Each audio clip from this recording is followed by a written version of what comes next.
Venezuela संकट की बात कर रहे हैं, इससे भारत की किन कंपनियों पर हो सकता है असर? पूरी डिटेल्स के लिए हमारे साथ है जानवी। जानवी, जरा बताइए बाजार पर कितना असर या भारत पर कितना कितना असर वेनेजुएला संकट का? बिल्कुल, अगर देखें तो काफ़ी सारी ऐसी इंडियन कंपनीज़ है जिसका वेनेजुएला में जो है एक कंसंट्रेशन है, बिज़नेस वहाँ से आता है।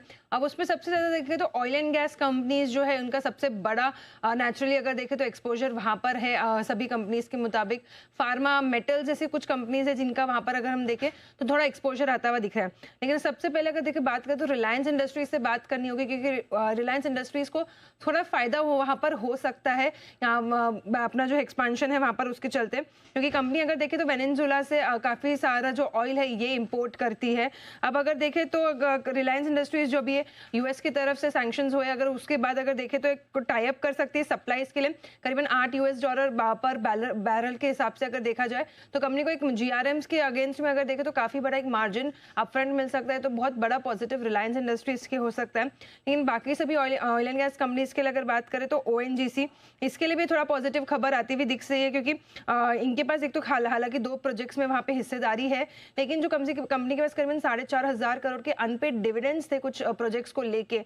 अब उस माना जा रहा है कि ये सैंक्शंस लगने के बाद अगर देखें तो यहाँ पर कंपनी को ये रिकवरी हो सकती है इन डिविडेंड्स की, तो यहाँ पर नजर है। वही आईओसी और ऑयल इंडिया, इन दोनों ही कंपनीज पर भी फोकस हो सकता है, क्योंकि दोनों ही कंपनीज का जो एक इक्विटी स्टेक है एक जेवी में, जिसमें ओएनजीसी, आईओसी और ऑयल इंडिया ये दोनों ही उसमें दोनों ही उसमें हिस्सेदार है, तो यहाँ पर फोकस होगा।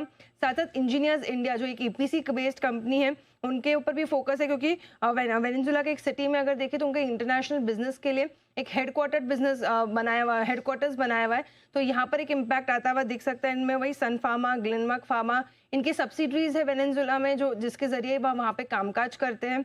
और सिप्ला, वेनेजुएला से काफ़ी सारी दवाइयाँ वेनेजुएला को ये एक्सपोर्ट करती है कंपनी, काफ़ी नया जो नेसेसरी दवाइयाँ है, तो यहाँ पर फोकस होना सही चाहिए। और जिंदल स्टील पर भी फोकस है, क्योंकि वेनेजुएला की जो सबसे बड़ी आयरन और कंपनी है, कॉम्प्लेक्स कंपोनेंट कंपनी, ये इससे जिंदल स्टील एंड पावर अगर देखें तो ये इसे ऑपरेट करता है। तो ये से कुछ कंपनीज है जिसमें जो अभी भंका सबका अगर देखें तो वेनेजुएला में कुछ थोड़ा सा अगर देखें तो बिजनेस का एक्सपोजर है। बहुत धन्यवाद करेंगे जानवी इस पूरे अपडेट और पूरी डिटेल्स के लिए आपका।